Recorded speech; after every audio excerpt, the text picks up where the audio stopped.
ಸರ್ಕಾರಿ ಭೂಮಿ ಸೇರಿ ರಿಜಿಸ್ಟ್ರೇಷನ್ ಮಾಡಿಸಿಕೊಂಡಿದ್ದಾರೆ ರಮೇಶ್. ಹಾಗಾಗಿ ಭೂ ಕಬಳಿಕೆ ಆರೋಪ. ರಮೇಶ್ ದೇವೇಗೌಡರ ಒತ್ತಡಕ್ಕೆ ಮಣಿದು ರಿಜಿಸ್ಟ್ರೇಷನ್ ಮಾಡಿಸ್ಕೊಟ್ರ ಅಧಿಕಾರಿಗಳು. ಸಾಯಿ ಡೆವಲಪರ್ಸ್ ಮಿತ್ರವಿಂದ ಟ್ರಸ್ಟ್ಗೆ 20 ಕೋಟಿಗೆ ಆ ಜಮೀನನ್ನ ಮಾರಾಟ ಮಾಡಲಾಗಿದೆ. ತದನಂತರದಲ್ಲಿ ಸರ್ಕಾರಿ ಜಮೀನನ್ನು ಸೇರಿಸಿ ಒಂದು 3/4 ಎಕರೆ ಆಗೋಷ್ಟು ಸರ್ಕಾರಿ ಜಮೀನನ್ನು ಸೇರಿಸಿ ಜಮೀನನ್ನು ಖರೀದಿ ಮಾಡಿದ್ದಾರೆ.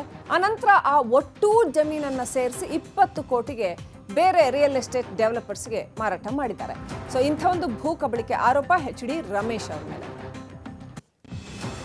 HD ರಮೇಶ್ ದೇವೇಗೌಡರ ಮಗ ಸೇಲ್ ಡೀಡ್ ಮಾಡಿಸ್ಕೋತಾರೆ 2005 ಸೇಲ್ ಡೀಡ್ ಮಾಡಿಸ್ಕೊಳ್ಳೋವಾಗ ಅಡಿಷನಲ್ 1.12 ಏಕರ್ಸು ಪಕ್ಕದಲ್ಲಿರೋ ಗೌರ್ಮೆಂಟ್ ಲ್ಯಾಂಡನ್ನು ಸೇರಿಸ್ಕೊಟ್ಬಿಡು ಅಂತೇಳಿ ಹಾಕ್ಸ್ಕೋತಾನೆ. ಅದರಲ್ಲಿ ಏನು ರೆಫರ್ ಮಾಡ್ತಾರೆ ಅಂದರೆ ಆ ಸೇಲ್ ಡೀಡಲ್ಲಿ ದಿ ಪ್ರೀವಿಯಸ್ ಸೇಲ್ ನಂಜುಂಡನಿಗೆ ಬಂದಿರೋ ಸೇಲ್ ಡೀಡನ್ನು ಕೋಟ್ ಮಾಡಿ ಅವರು ಹಿಂಗೆ ಬಂದಿದೆ ಇವರಿಗೆ ನಂಜುಂಡನಿಗೆ ಅಂತ. ನಂಜುಂಡನಿಗೆ ಬಂದರೂ ಅದರಲ್ಲಿ ಇಲ್ಲ, ಬರೀ 4 ಇದೇ ಇರೋದು ಕರೆಕ್ಟಾಗಿ. ಸಬ್ಸಿಕ್ವೆಂಟ್ಲಿ ರಮೇಶ್ ಏನು ಮಾಡ್ತಾರೆ, ಇದಕ್ಕೆ ಹಾಕ್ಕೋತಾರೆ, ಕನ್ವರ್ಷನ್ಗೆ ಹಾಕ್ಕೋತಾರೆ. ಕನ್ವರ್ಷನ್ ಯಾರ ಹೆಸರಲ್ಲಿ ಹಾಕ್ತಾರೆ? ನಂಜುಂಡಯ್ಯನ ಹೆಸರಲ್ಲಿ ಹಾಕ್ತಾರೆ. ದೆನ್ ರಮೇಶು ಸ್ವಂತ ಹೆಸರಲ್ಲೇ ಹಾಕ್ತಾರೆ. ಸ್ವಂತ ಹೆಸರಲ್ಲಿ ಹಾಕಿದಾಗ ಅವ್ನು ಸೈನ್ ಮಾಡಲ್ಲ. ಹಂಗೇನೆ DC they allowed to be granted, conversion grant ಮಾಡಿಬಿಡ್ತಾರೆ.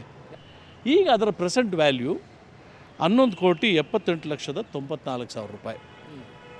ನಾವು DCಗೆ ಹಾಕಿದ್ವಿ. DC ತಹಸೀಲ್ದಾರಿಗೆ ಬರಿತೀವಿ ಅಂತೇಳಿ ಮಾಡಿದ್ರು, ಎಲ್ಲ ಹೋಯ್ತು. ಬಟ್ಟು ಅಲ್ಲಿ ಹಂಗೆ ಸತ್ತೋಯ್ತು. ಈಗ ಲ್ಯಾಂಡ್ ಗ್ರ್ಯಾಬಿಗೆ ಹಾಕಿದ್ದೀವಿ.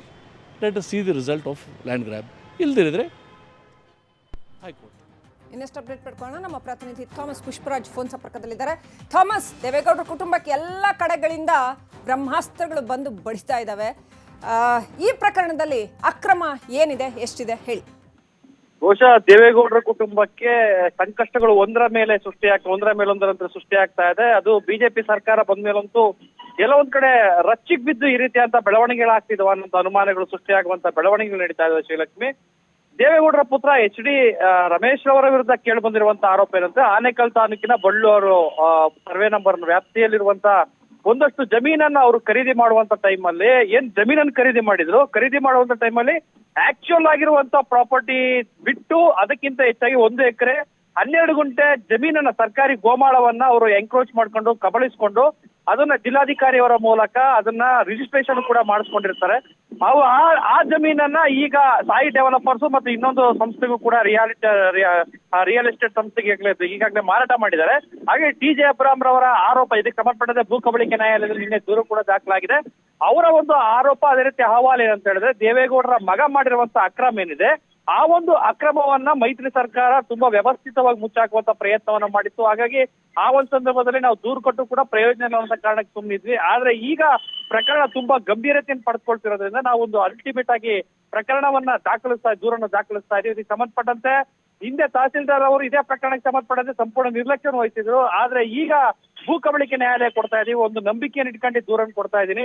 ಇಲ್ಲೂ ಕೂಡ ನಂಗೆ ನ್ಯಾಯ ಸಿಗದೆ ಇದ್ರೆ ನಾನು ಹೈಕೋರ್ಟಿಗೆ, ಅಲ್ಲೂ ಕೂಡ ಸಾಧ್ಯದಿದ್ರೆ ಸುಪ್ರೀಂ ಕೋರ್ಟ್ಗೂ ಕೂಡ ಹೋಗ್ತೀನಿ ಅನ್ನೋದ ಮಾತು ಹೇಳಿದ್ರು. ಹಾಗಾಗಿ ದೇವೇಗೌಡರ ಕುಟುಂಬಕ್ಕೆ ಒಂದಲ್ಲ ಒಂದು ರೀತಿಯಲ್ಲಿ ಸಾಕಷ್ಟು ರೀತಿಯಂತ ಸಂಕಷ್ಟಗಳು ಬಂದು ಎದುರಿಸಿರುವಂತಹ ಸಂದರ್ಭದಲ್ಲೇ ಅವರ ಪುತ್ರ HD ರಮೇಶ್ ಭೂ ಸುಳಿಗೆ ಸಿಲುಕಿರುವಂತದ್ದು ಮತ್ತೊಂದು ಸಂಕಷ್ಟವನ್ನ ದೇವೇಗೌಡರ ಕುಟುಂಬಕ್ಕೆ ತಂದೊಡ್ಡಿದೆ ಅಂತ ಅನುಮಾನ ಸೃಷ್ಟಿಸುತ್ತದೆ.